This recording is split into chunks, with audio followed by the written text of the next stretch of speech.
North ইস্টের একটা রাজ্য হলো মিজোরাম, অর্থাৎ সেভেন সিস্টারের একটা স্টেট।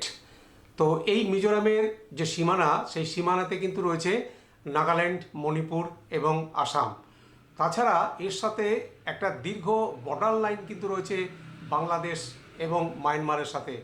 অতএব স্বাভাবিকভাবেই এই মিজোরামে আসতে গেলে কিন্তু একটা ইনার লাইন পারমিট করে তারপর আসতে হয়।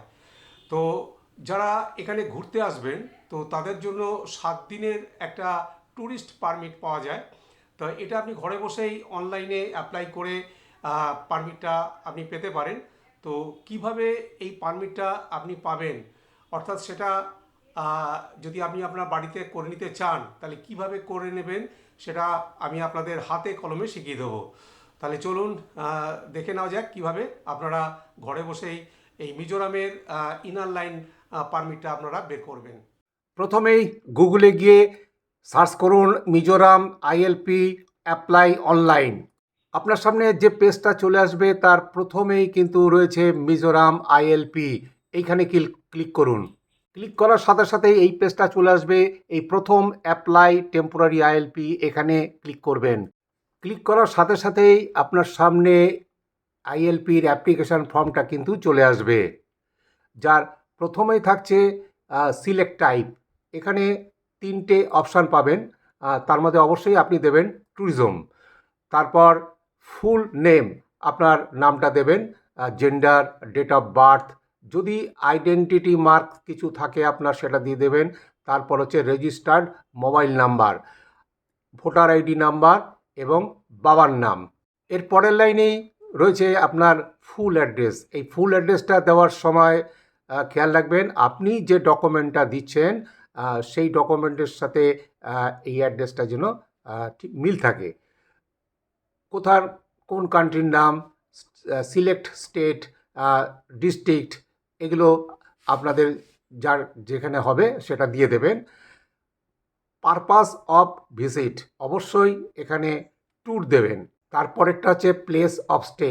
এখানে একটু বলে রাখি যে আপনি মিজোরামে ঘুরতে গিয়ে যদি আইজলকে কেন্দ্র করে আপনি মিজোরামের বিভিন্ন জায়গায় যান, তাহলে অবশ্যই আইজলটা দেবেন।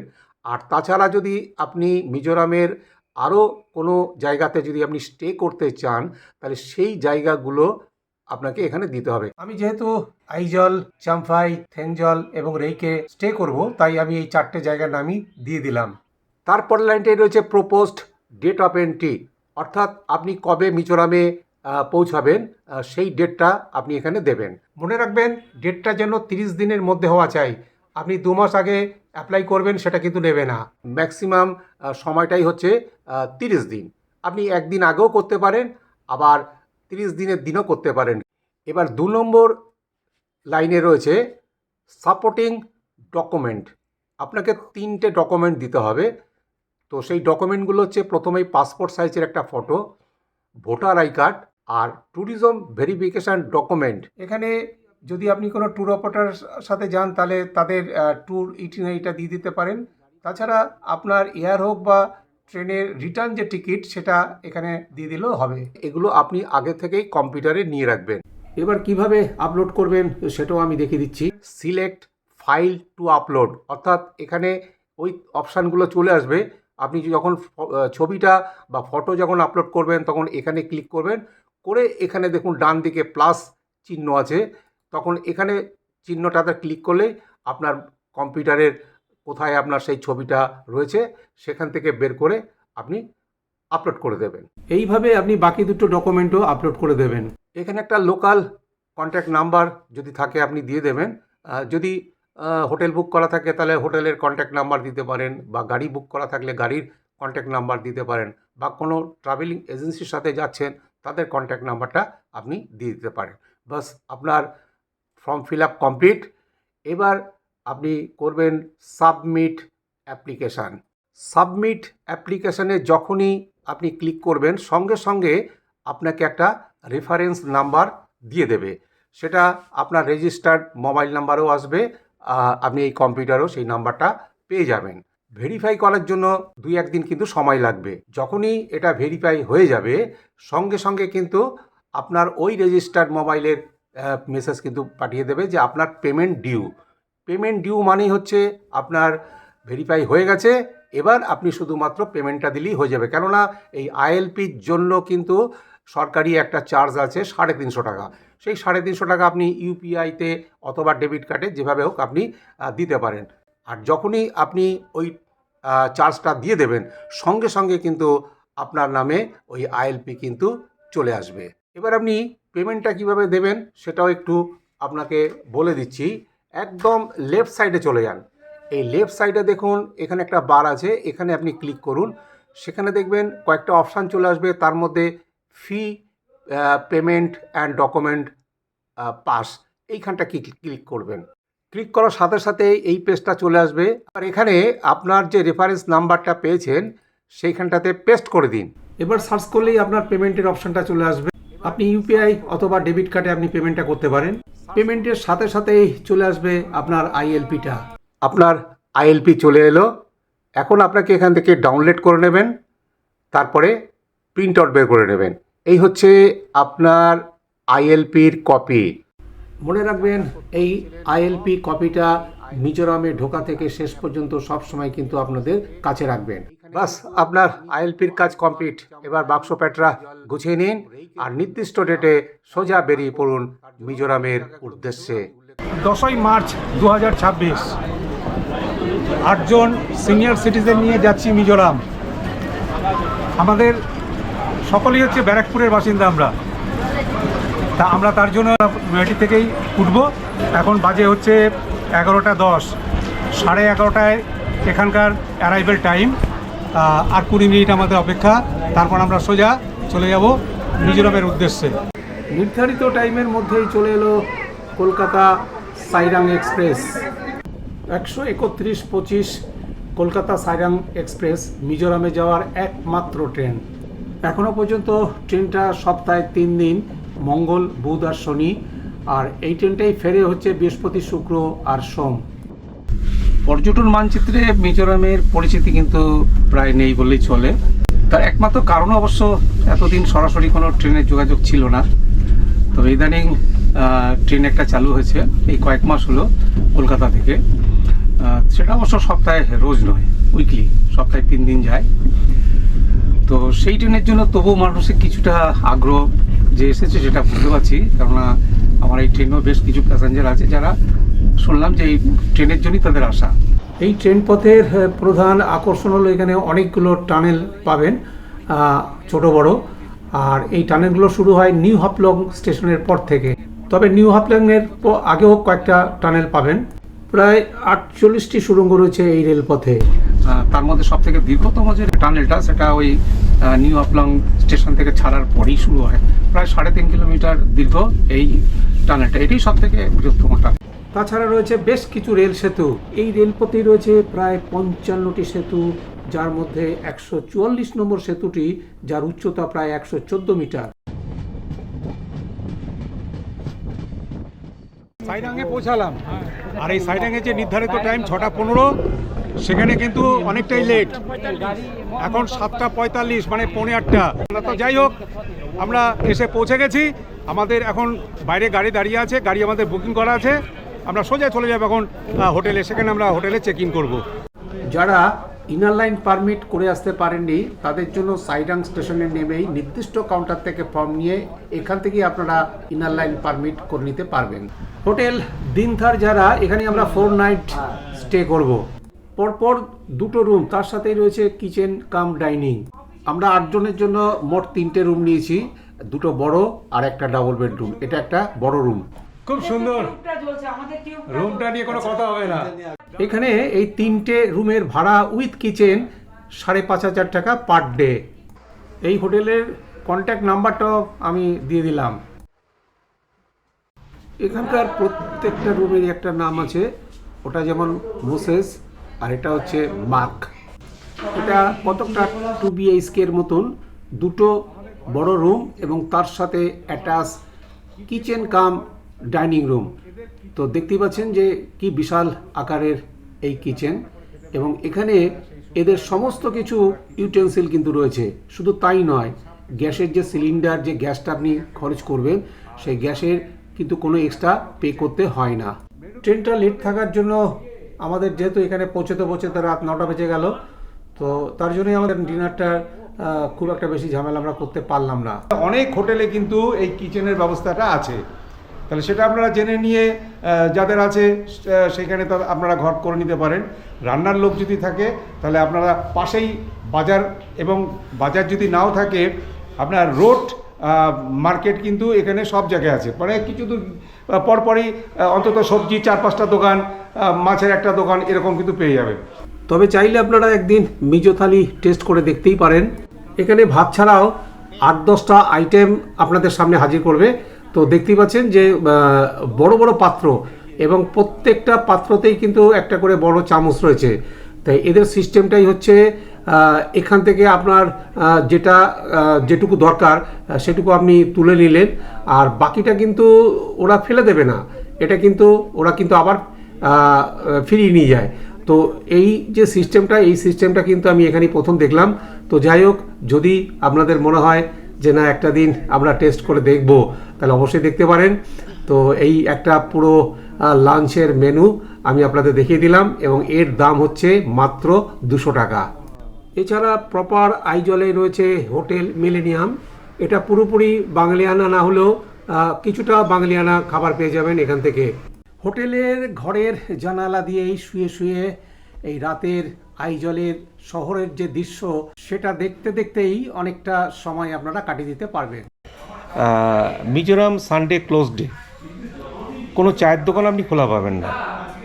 বাইরে আপনি হোটেল খাবেন, কোনো হোটেল কিন্তু খোলা পাবেন না, কেননা ওই দিনকে ওদের প্রেয়ার ডে, তাই ওরা সবাই চার্চে চলে যায়। তো বুঝতেই পারছেন যে একটা দিন অর্থাৎ সানডে, যদি আপনাদের প্রোগ্রামের মধ্যে সানডে থাকে তাহলে কিন্তু ওই দিনের খাবার টাবার সব কিন্তু আপনাকে আগের দিনই অ্যারেঞ্জ করে রাখতে হবে। আপনাদের ঘোরার জন্য গাড়ির ব্যাপারটাও বলে রাখছি। আইজলের যে কোনো রাস্তায় এই রকম ট্যাক্সি বাইক পেয়ে যাবেন, অর্থাৎ যদি আপনি একা থাকেন তাহলে এই ট্যাক্সি বাইক করেই ঘুরে নিতে পারেন পুরো আইজল। আর এই ট্যাক্সি বাইকের স্ট্যান্ড আইজলের যে কোনো রাস্তাতেই পেয়ে যাবেন। আর যদি পরিবার থাকে তাহলে পরে ট্যাক্সি তো আছেই। আর শহরের বাইরে ঘুরতে যাওয়ার জন্য ইনোভা, আর্টিকা, টাটা সুমো, এরকম বিভিন্ন রকমের গাড়ি কিন্তু পেয়ে যাবেন এখানে। এই ধরনের গাড়িতে 7-8 জন আপনারা যেতে পারবেন, আর আপনাদের লাগেজ সব হুডে নিয়ে যেতে পারবেন, কোনো রেস্ট্রিকশান এখানে নেই। আমি যার কাছ থেকে গাড়ি নিয়েছি তার কন্ট্যাক্ট নাম্বারটাও দিয়ে দিলাম। আপনারা যদি এদের সাথে কন্ট্যাক্ট করেন তাহলে পরে আপনাদের প্রোগ্রাম দিয়ে কনফার্ম করে দেবেন, কোনো অ্যাডভান্স টাকা লাগবে না, শুধুমাত্র কনফার্ম করে দিলেই হলো। পেমেন্টটা আপনার ট্যুর কমপ্লিট করে সবার শেষে দিলেই হবে। আইজল শহর জুড়ে রয়েছে সুন্দর বাস সার্ভিস। এদের ন্যূনতম ভাড়া মাত্র 5 টাকা। 5 টাকা বাসের ভাড়া দিয়ে চলে এলাম আইজলের প্রাণকেন্দ্র বড় বাজারে। কলকাতার নিউ মার্কেট বলতে পারেন। আইজলের আপনি যে জিনিসটা কোথাও পাবেন না সেটা কিন্তু পেয়ে যাবেন এই বড় বাজারে। সময় যদি আপনাদের হাতে থাকে তাহলে একটুখানি ঢু মেরে যেতে পারেন এই বড় বাজার থেকে। তবে এই বাজার কিন্তু সন্ধে 5টা পর্যন্ত কিন্তু খোলা থাকে। আর আপনাদের যদি কোনো কিছু প্রয়োজনের জিনিস কেনার দরকার হয় তাহলে সেটাও আপনারা কিনে নিতে পারেন এই বড় বাজার থেকে। আচ্ছা, দিস ইজ অ্যাভাকাডো।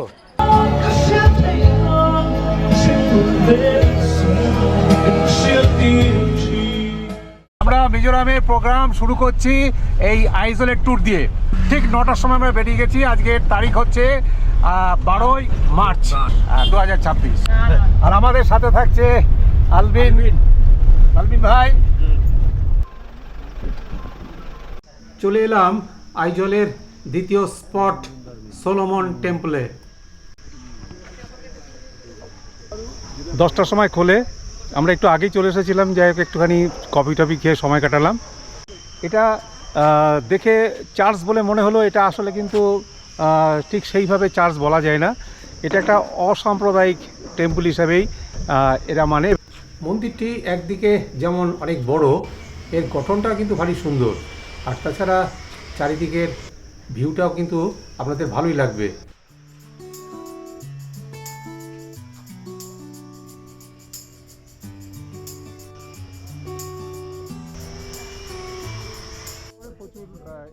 আইজলের একটা পাহাড়ের উপরে রয়েছে গ্লাস ওয়াক।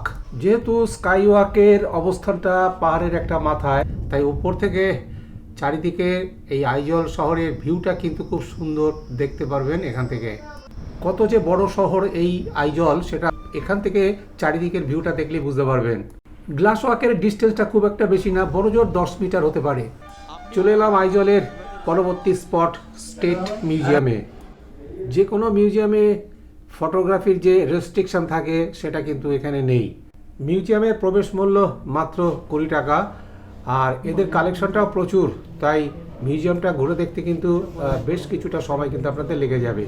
এর টোটাল বিল্ডিংয়ে 3টে ফ্লোর রয়েছে, প্রত্যেকটা ফ্লোরই আলাদা আলাদা করে ভাগ করা আছে। তো বুঝতে পারছেন যে এই পুরোটা দেখতে কিন্তু একটু সময় লাগবে। 1905, 8 তার মানে 100 বছর হতে চললো।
এবার আমরা চলে এলাম কেভি প্যারাডাইসে। এটা আসলে একটা স্মৃতিস্তম্ভ। আইজলের প্রখ্যাত স্কুলের শিক্ষিকা ভারতে 2001 সালে একটা কার অ্যাক্সিডেন্টে মারা যান। তখন তার স্বামী খাওলিলিং তিনি তার স্মৃতির উদ্দেশ্যে তার বাড়ির কাছেই এই স্মৃতিস্তম্ভটি তৈরি করেছিলেন এবং তার নাম দিয়েছিলেন কেভি প্যারাডাইস। অর্থাৎ খাওলিলিংয়ের কে আর ভারতের ভি, এই দুটো আদ্যক্ষর নিয়ে এর নামকরণ করা হয় কেভি প্যারাডাইস। আইজলবাসীদের কাছে এটা আইজলের তাজমহল হিসাবেই পরিচিত। আইজলের মেন শহর থেকে অনেকটাই দূরে, গাড়ি পথে প্রায় 45 মিনিট লেগে গেল আমাদের। আর এর পাশেই রয়েছে আইজলের ফুটবল গ্রাউন্ড কাম স্টেডিয়াম। এবার চলে এলাম আইজলের মূল শহর থেকে একটু দূরে একটা বায়োডাইভার্সিটি পার্ক, সাকুরা মুইতুয়াই। যেহেতু এটা একটা বায়োডাইভার্সিটি পার্ক, তাই এখানে কোনো কৃত্রিমতা কিন্তু কিছু পাবেন না। আর এই পার্কের উপরে একটু উঠতে হবে, কয়েকটা পাহাড়ের টিলাও রয়েছে। আর তার ঠিক ওপর থেকে আপনি চারিদিকের যে অসাধারণ ভিউ, সেই দৃশ্যটা আপনারা এখান থেকে দেখতে পারবেন।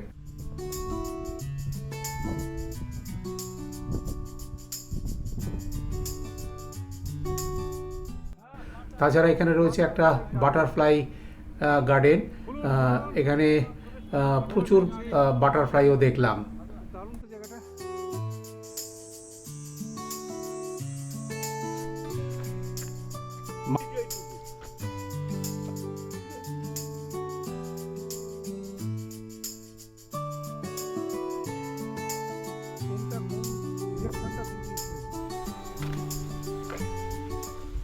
এখানে তালা লাগিয়ে দিয়েছে। লাভের বিয়ে শাদী হাবি যাবি হ্যাঁ। ব্যাপারগুলো মানসিক আছে একটা কিছু ব্যাপারটা আছে দেখুন। তারপরে ধরুন একটু টুকটাক যদি আপনাদের হাতে সময় থাকে তাহলে চলে আসতে পারেন আইজলের নিউ ক্যাপিটালে। এখানেই রয়েছে আইজলের সমস্ত প্রশাসনিক অফিস, হাইকোর্ট, ডিস্ট্রিক্ট কোর্ট, মিজোরামের অ্যাসেম্বলি হাউস, রাজভবন, তাছাড়া এখানকার সমস্ত গুরুত্বপূর্ণ অফিসগুলো রয়েছে এখানে। তো এখানে এটা আপনারা কিছুটা সময় কিন্তু ঘুরে কাটাতে পারবেন। একদম ছিমছাম শহর, এখানে প্রশস্ত রাস্তা, পুরনো ক্যাপিটালের মতো ঘিঞ্জি এখানে পাবেন না। এখানে যে হাইকোর্টটা রয়েছে সেটা গুয়াহাটি হাইকোর্টের একটা ব্রাঞ্চ, আর এই হাইকোর্টের একদম পাশেই রয়েছে ডিস্ট্রিক্ট কোর্ট। যাই হোক, আপনারা আপনাদের ইচ্ছা মতন যেটুকু সময় আছে আপনারা একটু ঘুরে নিতে পারবেন। আর এখানেই পেয়ে যাবেন ট্যাক্সি, তারপর আপনারা এখান থেকে সোজা চলে যান হোটেলে। এবার বলি, আপনি তো মিজোরামে 7 দিনের পারমিট নিয়ে এসেছেন, তো 7 দিন মানে কিন্তু 6 রাত। তো আপনার কিন্তু আইজলেই লাগবে কিন্তু 3 রাত। 3 রাত হিসাবটা আমি আপনাদের বলে দিই। আপনি যেদিনকে ট্রেনে বা এয়ারে আসবেন সেদিন তো আপনি ঘোরার টাইম খুব একটা পাবেন না। ট্রেনে যদি আসেন তাহলে তো রাত 8টা-9টার সময় আপনি হোটেলে ঢুকবেন, অতএব প্রশ্নই নেই। তারপরে একটা দিন তো আপনি পুরো আইজল ঘোরার জন্য পুরো দিন লেগে যাবে। আর যেদিনকে আপনি আইজল থেকে মানে যেদিনকে আপনি ফিরবেন রিটার্ন, তো সেদিনকে আপনি অত সকালবেলায় এসে কিন্তু আপনি এয়ার বা ট্রেন পাবেন না। ট্রেন খুব সকালবেলা ছাড়ে, প্রশ্নই নেই। তো আপনাকে আগের দিন এসে থাকতে হচ্ছে আইজলে। তো অতএব 3টে রাত আপনার চলে যাবে কিন্তু এই আইজলে, আর পড়ে থাকলো আপনার 3টে রাত। তো এই 3টে রাতও আপনি আইজলে থেকেই আশেপাশের জায়গাগুলো আপনি ঘুরে নিতে পারেন, তবে সেক্ষেত্রে সব জায়গাগুলো কিন্তু আপনি কভার করতে পারবেন না। কেননা যেমন চাম্পাই আইজল থেকে প্রায় 200 কিলোমিটার ডিস্টেন্স। তা আপনি তো 200 কিলোমিটার পাহাড়ি রাস্তায় গিয়ে সেদিনকে আপনি চম্পাই থেকে আবার আইজলে ফিরে আসতে পারবেন না, অসম্ভব। তো সেক্ষেত্রে আপনাকে কি করতে হবে, আপনাকে চাম্পাইতে থাকতে হবে। আর আপনি কিছু বাকি যে জায়গাগুলো আছে যেমন রেক, আপনি আইজল থেকে ঘুরে আসতে পারবেন। তেঞ্জল, সেটাও আপনি চাইলে ঘুরে আসতে পারেন, কিন্তু চম্পাই কিন্তু কিছুতেই হবে না। তবে আমি যেভাবে প্রোগ্রামটা করেছি সেটা একটু বলে রাখি যে আমি 3 নাইটস তো আইজলে রেখেছি, আর 3 নাইটস কিন্তু রেখেছি 1 নাইট চাম্পাই, 1 নাইট তেঞ্জল, আর 1 নাইট হচ্ছে রেক। তো এই 3টে জায়গাতেই কিন্তু মিজোরাম গভর্নমেন্টের কিন্তু গেস্ট হাউস আছে, এবং 1000 থেকে 1200 টাকা করে ডবল বেডরুমের ভাড়া পাবেন। তো এখানে কোনো অসুবিধা নেই, আপনারা অনলাইনে এখানে ঘর বুক করে নিতে পারেন। সেটা আপনাদের উপর নির্ভর করছে কি করবেন না করবেন। আর আপনাদের এই 3 দিনে আপনি মোটামুটি মিজোরামের যে গুরুত্বপূর্ণ জায়গাগুলো, সেই জায়গাগুলো কিন্তু আপনি কভার করে ফিরে আসতে পারবেন। তো যাই হোক, আমার এই প্রথম যে ভিডিওটা সেটাতে আমি আইজলকে পর্যন্তই রেখেছি, আর আইজল থেকে বাকি যে 3টে জায়গা, সেই 3টে জায়গার সম্বন্ধে আমরা পরপর এর পরের ভিডিওতে আপনাদের দিতে থাকবো। তো আপাতত আমরা এই প্রথম পর্বে ভিডিওটা এখানে শেষ করছি। নমস্কার।